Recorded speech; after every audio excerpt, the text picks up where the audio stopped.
Hey everyone, welcome to ECE 124, Child Development and Psychology. My name is Stacy Norman and I'm going to be your instructor this semester. This is my first time teaching an online course, and for some of you, I'm sure this is your first time taking an online course. So I just want to let you know that we are going to get through this together and hopefully have a little fun in the process.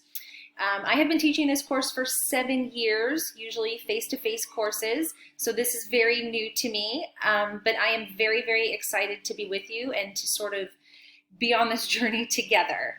Early childhood development, what to expect in this course? Well, if you're taking this course, I imagine it's because you want to work with children in some capacity or be a teacher. Maybe you're a parent taking this course and want to learn a little bit more about your child, or maybe this is a prereq and you need it to transfer, and that's okay too.